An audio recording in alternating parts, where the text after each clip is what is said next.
Assalamualaikum warahmatullahi wabarakatuh. Ketemu lagi dengan saya kawan-kawan di channel Koster Pancal. Bayangkan dunia seperti panggung teater megah, gedung pencakar langit berdiri menjulang, bursa saham begitu berkilauan, dan miliaran transaksi terjadi di setiap detiknya. Tapi semua itu kawan-kawan berdiri di atas sesuatu yang tak terlihat, yakni kepercayaan. Dan kepercayaan adalah hal paling rapuh dalam sejarah umat manusia.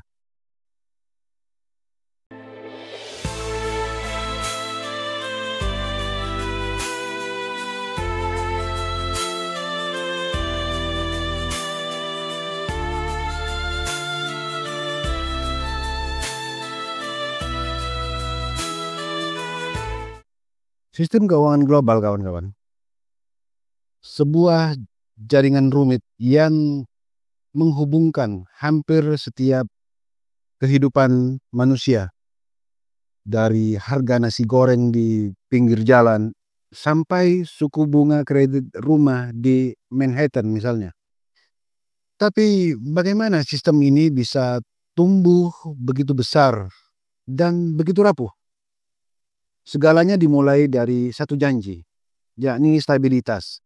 Namun seperti semua janji yang terlalu manis, sistem ini menyembunyikan luka-luka yang nyaris tak terlihat kawan-kawan. Tahun 1944 dunia masih terbakar dalam Perang Dunia Kedua di sebuah resort tenang di New Hampshire. 44 negara bertemu. Mereka menandatangani kesepakatan Bretton Woods. Dolar Amerika ditetapkan waktu itu sebagai mata uang cadangan dunia. Didukung emas tentunya kawan-kawan. Dijamin kepercayaan. Namun 1971 segalanya berubah. Presiden Nixon kala itu, Richard Nixon, menghapus keterkaitan dolar dengan emas. Dunia mulai mengandalkan uang kertas yang hanya didukung oleh janji. Nah, sejak saat itu kawan-kawan, kita semua hidup di atas sistem bernama fiat currency. Kini, total utang global melampaui 300 triliun dolar. Negara meminjam untuk bertahan. Bank meminjam untuk berkembang. Nah, kita meminjam untuk hidup. Cicilan motor, cicilan rumah, cicilan kartu kredit, semuanya bersandar pada sistem kepercayaan bahwa besok masih bisa bayar yang hutang hari ini. Tapi apa yang terjadi ketika besok tidak datang kawan-kawan? Satu krisis bisa memicu efek domino. Dan sejarah telah membuktikannya kawan-kawan. Sejarah telah membuktikan. Tahun 2008, Amerika Serikat, rumah-rumah dijual dengan janji palsu. Bank-bank mengubah utang buruk menjadi produk investasi AAA atau 3A. Nama-nama seperti Lehman Brothers, Bear Stearns runtuh dalam hitungan hari kawan-kawan. Triliunan dolar lenyap, miliaran orang kehilangan pekerjaan. Tapi pelakunya selamat kawan-kawan. Dan sistem masih berdiri, tapi dengan luka yang belum sembuh. Lalu datang era baru kawan-kawan, yakni blockchain, Bitcoin, Ethereum, janji dunia tanpa bank, tanpa batasan, tanpa pemerintah. Tapi sistem desentralisasi pun bukan tanpa cacat kawan-kawan. Volatilitas ekstrim, kehancuran seperti Terra Luna, penipuan, manipulasi pasar. Namun di sisi lain, pemerintah tidak tinggal diam. Mereka menciptakan mata uang digital bank sentral atau CBDC, mata uang digital yang cepat, bisa dilacak, bisa diprogram, tapi juga bisa diawasi secara penuh. Kawan-kawan, kita tidak hanya bicara soal uang. Kita bicara tentang kontrol, tentang kendali. Bayangkan saja harga pangan melambung, inflasi liar, bank sentral panik, suku bunga naik, korporasi gagal bayar, negara bangkrut. Orang menarik uang massal dari bank, kawan-kawan. Pasar saham hancur, sistem perbankan beku, freeze. Dunia gelap, kawan-kawan. Kedengarannya seperti film, bukan? Tapi ini skenario nyata yang sudah ditulis para ekonom di meja konferensi dunia, kawan-kawan. Namun di tengah kegelapan selalu ada cahaya, kawan-kawan. Cahaya itu adalah ilmu, yaitu pengetahuan, awareness atau kesadaran, tindakan.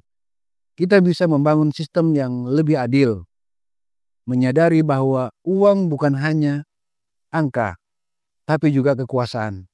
Belajar keuangan, diversifikasi aset, bangun bisnis, investasi cerdas. Karena saat sistem retak dan rusak, kawan-kawan, hanya yang siaplah yang mampu bertahan. Ini bukan tentang menebar ketakutan, kawan-kawan, tapi tentang membangun sebuah kewaspadaan. Karena dunia tidak akan runtuh dengan ledakan.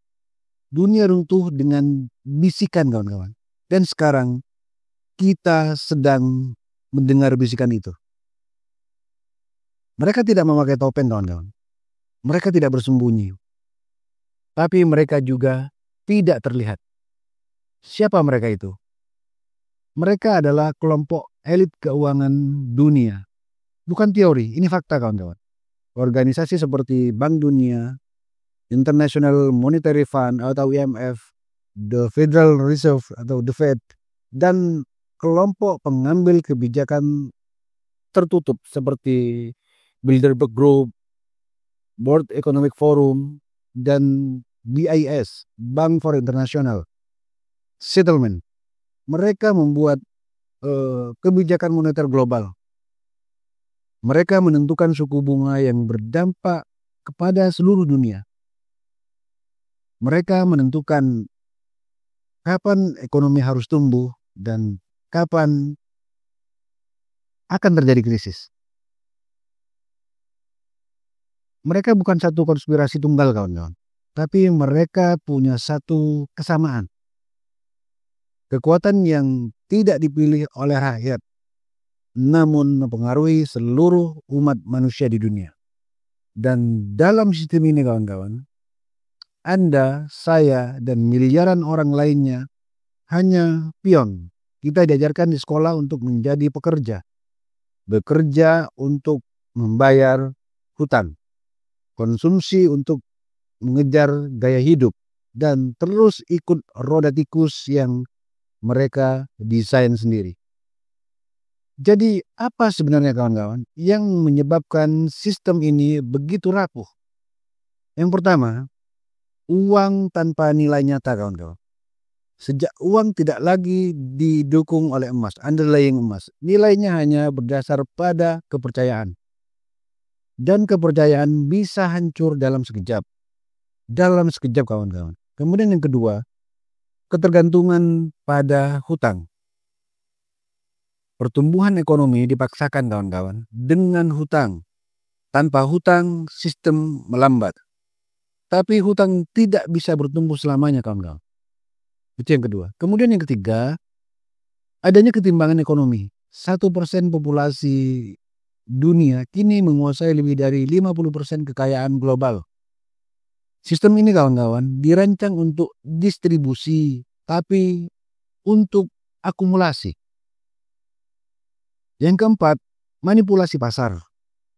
Pasar tidak bebas, kawan-kawan. Bank sentral menyuntikkan uang ke perusahaan-perusahaan besar lewat QE, yaitu quantitative easing. Menciptakan ilusi pertumbuhan padahal realitanya stagnan, tidak bertumbuh. Lantas yang kelima yaitu digitalisasi total tanpa etika. Dengan munculnya CBDC, potensi untuk mengendalikan rakyat lewat sistem keuangan ini makin nyata, kawan-kawan. Bayangkan saja, jika setiap transaksi bisa dilacak, dibatasi, bahkan dibatalkan dari pusat, kita tidak bisa mengubah sistem dari luar. Sekali lagi, tidak bisa kita rubah dari luar, kawan-kawan. tapi kita bisa membangun benteng pertahanan dan bahkan menciptakan sistem alternatif. Seperti yang pertama, kita perlu upgrade literasi kita tentang finansial. Jangan hanya tahu cara kerja uang. Kita perlu juga tahu tentang bagaimana uang diciptakan, bagaimana pajak digunakan, dan bagaimana sistem hutang bekerja.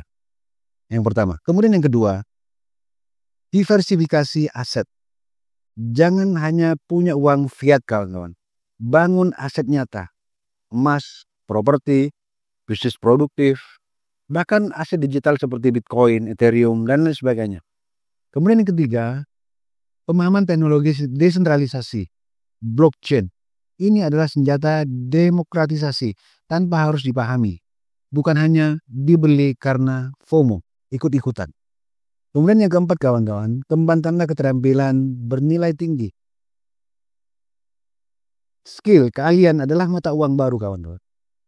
Skill yang tidak bisa digantikan oleh mesin. Apa itu? Berpikir kritis, komunikasi kreatif, problem solving. Yang kelima, bangun komunitas dan ekosistem mandiri. Ekonomi kecil yang mandiri ini lebih tangguh daripada jaringan global yang mudah panik, kawan-kawan. Kembali ke prinsip, produksi sendiri, barter lokal, pertanian keluarga, digital tribe. Ini perlu. Yang keenam, kendalikanlah konsumsi. Kendalikanlah gaya hidup. Kebebasan bukan soal kekayaan, kawan-kawan, tapi tentang tidak tergantung pada sistem. Gaya hidup minimalis adalah perlawanan terhadap budaya konsumtif. Kawan-kawan, kebebasan sejati bukan sekedar bisa membeli apapun, tapi bebas dari kendali orang lain atas hidup kita. Ini suatu kebebasan. Mereka bisa mengendalikan sistem, tapi mereka tidak bisa mengendalikan pikiran yang merdeka. Saat kita sadar, kita bebas. Saat kita bebas, kita tak lagi bisa dijinakkan. Dunia sedang berubah, kawan-kawan. Dan kita punya dua pilihan. Pertama, menjadi korban, atau yang kedua, menjadi pembaharu. Karena masa depan, kawan-kawan, milik mereka yang tidak tidur di tengah badai. Baik, kawan-kawan, kalau Anda merasa video ini membawa wawasan baru, bantu share ke teman-teman Anda. Jangan lupa klik like, subscribe, dan nyalakan loncengnya, kawan-kawan. Karena insya Allah minggu depan kita akan bahas bagaimana perang digital bisa mengguncang ekonomi global. Stay awake, kawan-kawan, dan stay prepare. Semoga ini bisa menjadikan pembelajaran bagi kita semua agar kita bisa bertahan di tengah krisis. Setidaknya kita tidak menjadi kacung atau menjadi manusia yang dikendalikan oleh manusia lain. Sekali lagi, semoga ini menjadikan pembelajaran. Terima kasih telah menyimak video saya kali ini. Sampai jumpa di video-video saya berikutnya. Wassalamualaikum warahmatullahi wabarakatuh.